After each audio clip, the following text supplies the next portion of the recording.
Live from Liverpool, The Dark Paranormal, Season 21.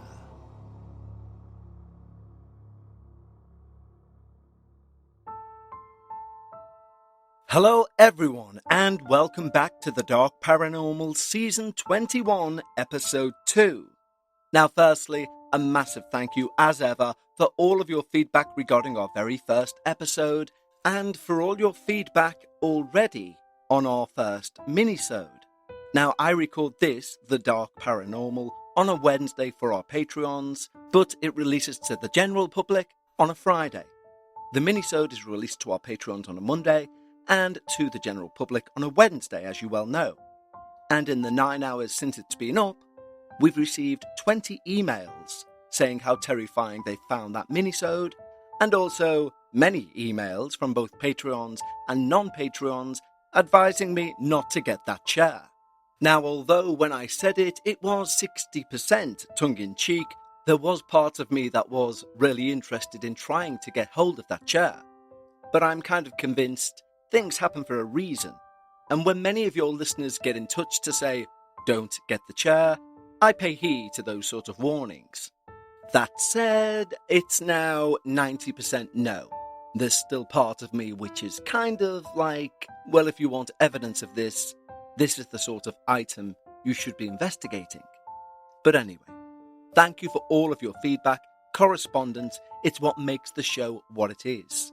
Now don't forget, if you have your own paranormal experience that you wish to share either with the Dark Paranormal or something shorter that can go for a minisode or on Dark Bites, you can go to our website, thedarkparanormal.com, and click on Submit My Experience, or simply click the link in the show notes. In those show notes, of course, you'll find a link to Patreon, which is still offering a free week trial of our highest tier, so head over to patreon.com/The Dark Paranormal and try out for free what I keep talking about each and every week at the start of the show, which is that sense of community, the wonderful spirit that exists within our Patreon team, both of which genuinely would be the reasons I would join our Patreon if I was an outsider and not the host, but also the main point of being a Patreon member is you receive everything from this main feed both early and ad-free, and you can also gain access to our back catalogue of Dark Bites, where we have a 30-minute show every week of the year, all about those shorter experiences which didn't quite make up a full episode, and we're now averaging about 140 hours worth of back content for you to listen to at your leisure. So either click the link in the show note or head over to patreon.com/The Dark Paranormal. We'd really, really love you to go and try it out, and I think a lot of you, when you do try it out, will stay. I know I would, and I know the following people have. So a big welcome to our newest team members over at Patreon, who are Alexandra Hayes-Reynolds, Howard Grimshaw, Rachel Laheath, Meredith, Jenny, Emily, Colby Cheese, Beck Stone, William Davies, Amy Leather, Lacinia, Audrey House, Ellie, Martina Hernandez, Her, Jasmine3916, Mary Phillips, Hayley, One Community, Saffron, Ian Place, Calmed at Last, Bobby, ForMe123, Emma T, Rest and Realization, and Carla. A huge thank you to all of our newest Patreon team members, and of course to all of our existing team members too. If you'd like to join our wonderful team over there, where there genuinely is a unique feeling of support, belief, mixed with healthy skepticism, then that's the place for you. Head over to patreon.com/The Dark Paranormal. Now, before I introduce today's episode, just a quick thing to say, I normally release a trailer for a season before the season airs. This time round, I forgot to do it. So I've launched a It Is Out Now sort of trailer, which is available on Instagram at The Dark Paranormal and also on TikTok at The Dark Paranormal. A lot of people are asking what is being chanted or said repeatedly throughout the video. Now, I'll wait until somebody emails in with the correct answer. And it's not as dark as you think, it just sounds it. But right now, I'd like you to lower the lights, make yourself comfortable, and of course, leave your disbelief at the door, as we hear all about Katy's room. Hello, Kevin. I wanted to start by thanking you for all the time and effort you put into this podcast and its production. As so many have said before me, what you've created with this podcast is wonderful, and so is the community that has sprung from it. I wish to stay anonymous for my experience, and I will be changing the name and locations for the sake of privacy of other people. I'll say that, like many other experiences before me, the events that happened in this story still stick with me today. It's been about 4 years since I moved out of the house where my experience occurred, and thankfully, I haven't experienced anything else since. My experience started in the summer of 2020. This was the height of COVID-19. My roommate, Katy, and I were desperately searching for a new place to rent for the start of my senior year of college, after our previous living arrangement had fell through. After about 3 months of searching with no luck, we came across a townhouse in a secluded neighbourhood at the end of a cul-de-sac. I was away at the time visiting my boyfriend, so Katy, my roommate, did the house tour with her parents, and they called me to say it was perfect. Looking back now, I wonder if I would have felt the presence of whatever it was had I been there to tour it before we signed onto the lease. The townhouse was a bit out of our budget, but both of our parents agreed as, again, COVID was at its height, making it impossible to find anything. Plus, fire season had started in our state, so we desperately needed a place to move into. My parents couldn't make the drive to help me move, so Katy's parents drove up to help the two of us. To give a very brief layout, when you entered through the front door, you were greeted by a small platform with split-level stairs. To the right, stairs lead down to the lower level, where the garage, 2 bedrooms and a bathroom were located. To the left, the stairs would take you up to the main level, which included the kitchen, living room, a spare bathroom, and a master bedroom with its own attached bathroom. The house was a townhouse, meaning it had houses either side. The people to our left, they owned the house as a vacation home, and only rarely came for 1 month of the year. To our right were an elderly couple that were both very quiet and travelled a lot in their camper van. As Katy's family had helped so much with the move, I told her to take the master bedroom upstairs, and I took one of the bedrooms downstairs at the end of the hallway. The first day we moved in, we were both so excited to have our own place, as our last place was very toxic. We shared with roommates who had many issues. I remember saying to Katy that it felt so good to have the house. We really felt like this was a fresh start. And after her dad dropped off the last of our things, I began setting up my room and Katy left for work. After a long morning unpacking, etc., I took a nap. I closed my bedroom door, lowered my blinds, and I went to sleep. I was woken by the sound of my bedroom door opening, and I could see the hallway light from my bed. I realized at that moment that I wasn't able to move my legs. Now, I'd had sleep paralysis a few times in the past, so I knew what this felt like, but I'd never had it after a nap. It felt more like the lower half of my body hadn't gotten the message that my mind was up. I was able to move my head and my eyes, and as I glanced over, still preoccupied with the fact my legs weren't moving, I watched someone walk in, with their hands curled up, pulled tightly to their chest, tiptoeing slowly into my room. Katy always did weird stuff like this. She'd often woken me up from naps. So I said, "Hey, can you help pull my blankets off, please?" I sleep with 2 comforters, so I figured maybe the weight of them was making it difficult for my mind to wake me fully. I was looking down at my blankets when I felt Katy grab the corner of the blankets up by my neck and peel them back. As soon as the blankets were off my legs, they were able to move, and I turned my head realizing Katy hadn't yet spoken a word to me since walking in.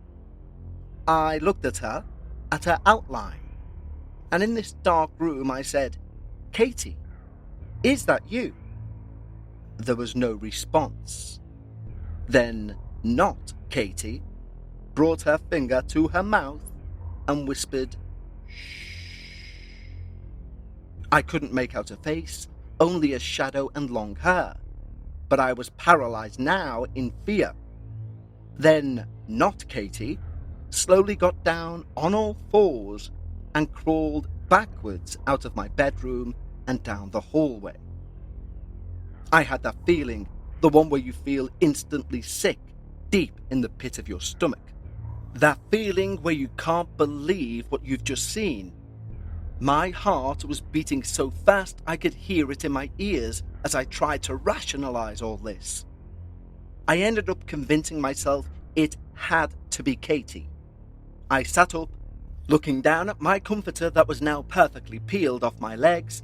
I got up and ran through my open bedroom door, the door I had closed before my nap, so it must be Katy. I shot up those stairs, angry that Katy would do something like this. I reached her bedroom and yelled, "Katy, what the heck are you?" But the bedroom was empty. I checked everywhere, and I realized she wasn't in the house. I pulled out my phone. I checked her location, and she was over 30 minutes away at her job. I texted her to check, still thinking it was possibly somehow her. And she texts back, saying she was at work and asking, "Is everything okay?" My stomach dropped, and I had this uneasy feeling for the rest of the day as I waited for her to return home. When she did, I immediately started telling her what happened, and she stopped me, telling me we've just moved in, saying she didn't want to be scared here after just finding the perfect house. I agreed, albeit reluctantly, and that was the end of the conversation. As time went on, things only got weirder. Katy struggled a bit in school, so we'd spend lots of time together doing homework, as she was studying the same thing as me, but just a few years behind. As I said, this was during COVID, and it became clear that our views about COVID didn't match. She didn't seem to share the same worries I had. I was in the immune-compromised group, so I was very worried about getting sick, and I'd shared those worries with her. Unfortunately, we couldn't come to an agreement on the quarantine situation, which meant she would often go to other people's houses, or go and visit her family for long weekends. School at this time, of course, was entirely online. This put a strain on our friendship. I didn't want to have parties at our house, or go out to bars, when I was at such a high risk of both contracting and suffering from COVID. Because of this, as the months progressed, she was gone more and more. Therefore, I was left alone in a very big house, in a private cul-de-sac, in an empty, still home. I'd lived in places before where I'd felt spirits or other presences, and we kind of coexisted together. So I wouldn't describe myself as someone who spooked easily at that time. Except for that first day, there didn't seem to be any outright strange things going on in the home. Until my roommate would leave, and I'd be upstairs alone. I'd be cleaning dishes and I'd look up, just in time to see something slink around the corner. Or I'd have my back turned whilst cooking on the stove, and something would come up and press itself against me. I'd spin around and find nothing. I felt there was a presence that seemed to stay in the corner of the dining room. At times, the back of my neck felt as if someone had just leaned in and breathed on my bare skin. I tried to chalk it up to me being alone in a big house and being overly nervous. But then I started to feel or notice that the presence that resided in the corner of the dining room had backed off into Katy's room. The upstairs was open concept, so from the living room you could sit on the couch and see the dining room, the door to the powder room. And if you stood up, you could see just around the corner to Katy's room.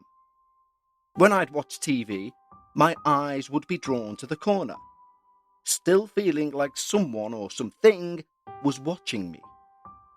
One night I was downstairs in my bedroom, home alone, and I hear someone walking back and forth in the room above me, Katy's room.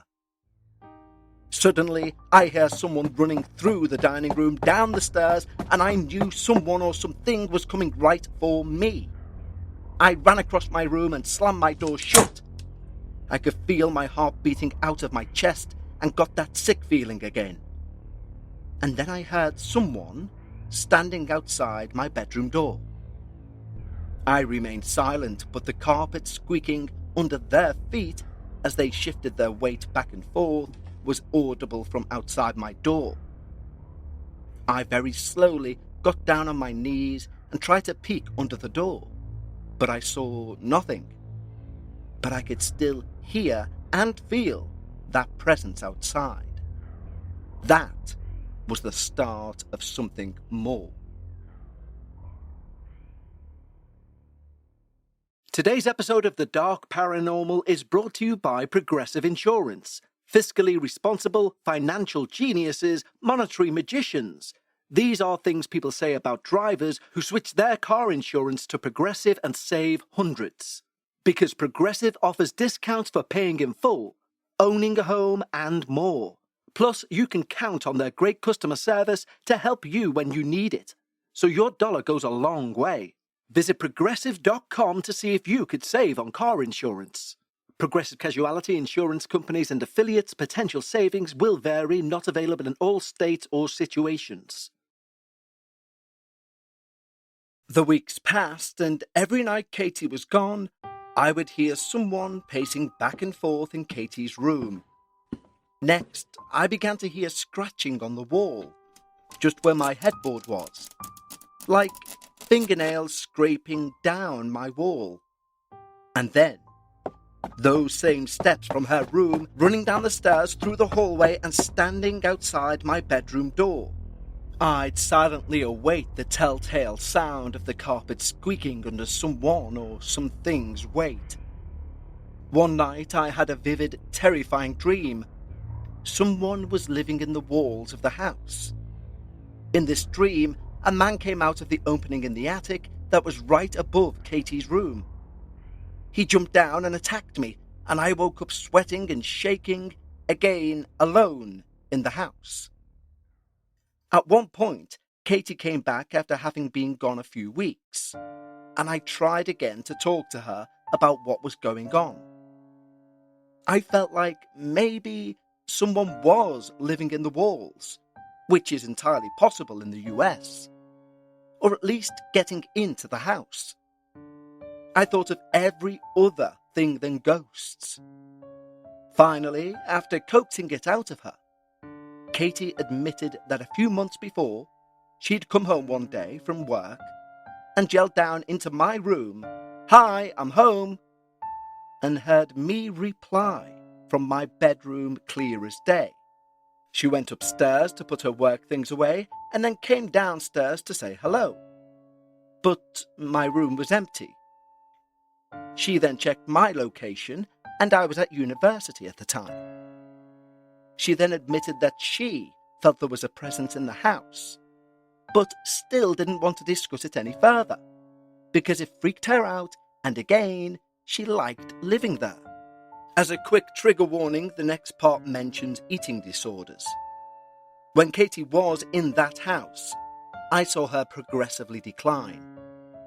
She stopped caring about school, became depressed, was gone for hours doing who knows what, and she began starving herself to the point I had to step in and eat meals with her, or make her food, hoping she would eat something. The girl I knew before moving into this house, like any of us, had her struggles, but she was outgoing and fun. I got the feeling that there was something in this house, more specifically, her room, that was draining her. Again, this was during COVID, and many of us suffered from depression or anxiety or both due to the situation. But this was different. Soon, her hair was falling out. She seemed more on edge and was very easily provoked. Eventually, Katy dropped out of school altogether and told me she was going home for a bit to figure some things out. She said she'd be back in a few weeks to talk through things with me. Things were incredibly strained between us by then. One afternoon, 2 of my friends came over to hang out. One of them I'd recently become acquainted with, Sadie, and the other was my best friend, Lisa. I sat on the couch with my back to the dining room, and they sat together on the couch across from me as we chatted about our lives and so forth. During our time together, I kept noticing Sadie was looking over my shoulder whilst we were talking. I finally looked behind me, and I saw she was staring into the corner of the dining room. We weren't super close yet, so I didn't want to be rude, but eventually it was bothering me, so I asked, "Can I ask, what are you looking at?" She brushed me off, saying it was nothing, until I insisted. And she told me that she had a weird feeling about that area of the house. At this point, Lisa knew that I felt like something weird was in the house, but she's a die-hard non-believer, so I hadn't taken the time to tell her about how I'd felt something from that specific area of the house. I asked Sadie what she meant, and she said she always has this sixth sense sort of thing, and she felt there was a spirit of some sort in the corner, and it didn't feel friendly. Well, I immediately tensed up, and she immediately noticed and started quickly backtracking, saying I could be wrong, and went on to tell a light-hearted story about how she saw the relative of her husband who'd passed away, basically changing the tone of the conversation. But as Sadie was telling the story, the 3 of us heard a female giggle from the hallway downstairs. We paused and looked at each other in disbelief. Sadie said it was best to not acknowledge it, so we tried our best to move on and continued chatting. When it was time for them to go, I said my goodbyes, and I distinctly remember saying to Lisa something along the lines of, "You're so lucky you get to go home. I have to stay here with this thing in the house." She made a joke trying to lighten the mood, and off they went on their way, leaving me alone in that house. But I felt seen. Other people had noticed the presence in the house. The second time Sadie and Lisa came over together, Sadie was sat where I'd sat the last time, with her back to the corner of the dining room. I could tell something was wrong pretty quickly, so I asked, but she shrugged me off, saying she was okay. But she was very reserved. I later found out that as Sadie and Lisa drove home together, Sadie turned to Lisa and said, "There is something dark in that house, and I never want to go back there." And she never did. During this time, my parents knew about what was happening, but my father is a non-believer. My mother, on the other hand, isn't. They didn't want to feed into my fear, so they both tried to brush off a lot of what was happening. But when my mum first came to visit the house, she walked in and said, "Oh yeah, this place does have a weird feeling about it." I was stunned, but also glad. Again, I wasn't the only one noticing the energy in the house. When you live in a situation like this, it's easy to feel that you're going insane, to doubt yourself. So when other people admit to feeling something or noticing something, it's a real relief, as well as frightening. A few weeks later, Lisa decided to stay over one night, still a non-believer, and thinking more that someone maybe was coming into the house. She slept in my bedroom on an air mattress next to my bed. I fell asleep pretty quickly, but as she explained the next morning, she had a night of restless sleep as she was listening to someone walking back and forth in the bedroom above. In addition, she could also hear people whispering from the same room. The worst part is that the vent between Katy's room and mine is connected through the ceiling. That day, she said to me she had no idea how I was living in that house, and said even as a non-believer, there was definitely something strange going on. After that, I tried to do some research on the house itself, but there was nothing really. It wasn't even a very old house. Early March 2021, I was downstairs in my online class when I hear someone run down my stairs, but this time it sounded different from the other times. This was a grown man running. I ran across my room to the door, slamming it shut and locking it. I text my friend Lisa asking what to do. This was the first time I called the police. Lisa arrived before the police, and as we investigated the house, we noticed a weird smell in one of the closets. A closet that led to a crawl space. Like a sweaty, unwashed man. The police checked everything and found nothing, only suggesting that maybe someone came to look in the crawl space.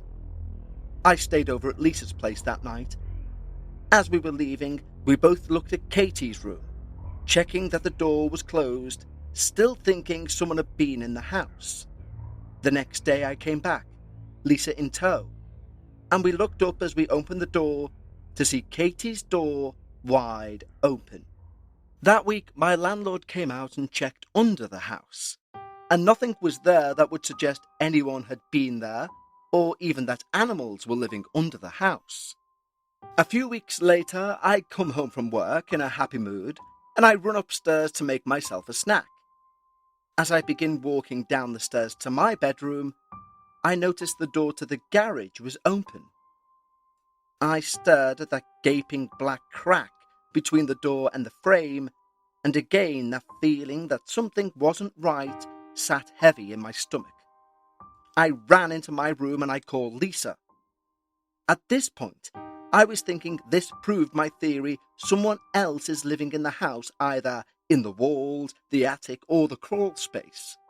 Lisa rushes over to my house and I run to the door. I open it quickly and she runs to the kitchen, grabs a big knife, and we both go into the garage. Next, we search the entire house, looking everywhere to make sure no one is in the house. That night, we decided it was best for me to sleep over at her house, so I packed a bag and left. After this incident, I went and bought door alarms. These were the types that had two magnets that would make a ding-dong sound when the magnets separated completely, alerting me that someone had come into the house. I placed one on the front door and one on the door to the garage. By this point, I was not spending any time upstairs anymore. I was alone and I was living in fear. I would make my dinner early and bring it downstairs. Eventually, I had all my food and water downstairs and a rice cooker. Before it was dark outside, I would go to the restroom for the last time that night before going to my room, locking the door and putting down a door jamb for extra protection, because I still thought it was a possibility someone was somehow in the house.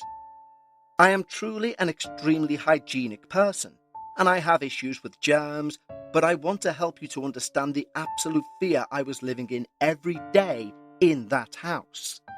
Things got so bad that I could not leave my bedroom at night, so I had to buy a portable camping toilet to keep in my room in case I needed to go and pee in the night.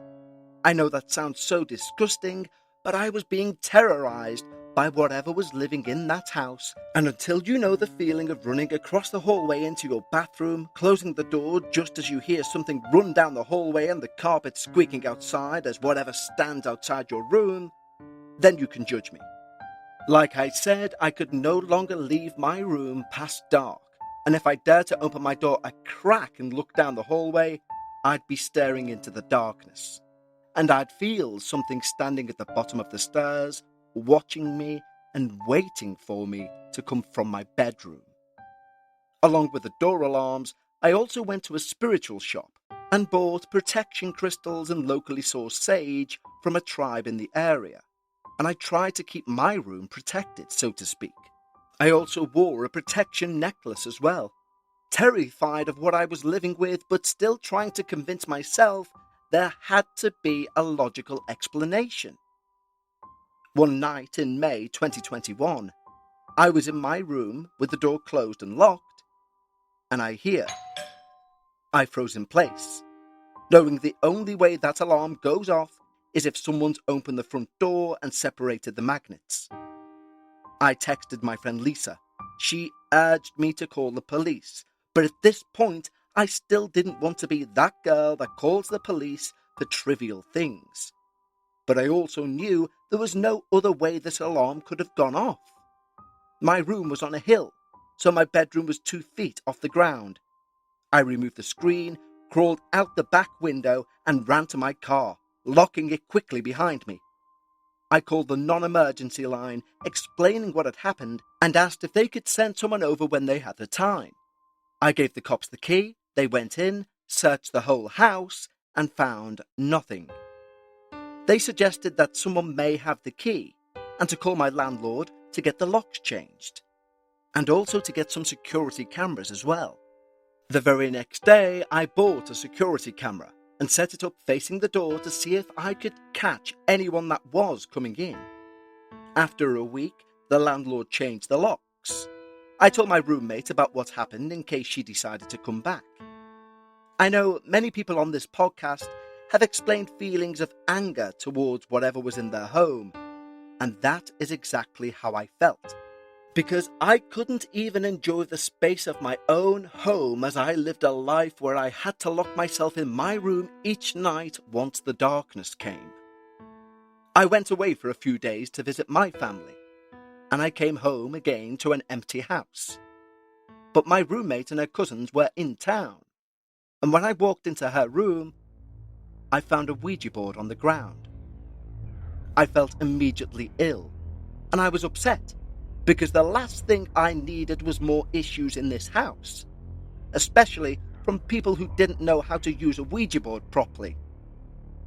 It frustrated me even more because I'd asked my roommate numerous times how she felt about the house, and she was so reluctant to share anything with me. Then she comes home for a few days, unannounced, and proceeds to do the last thing she should, when I've told her I felt there's something in the home.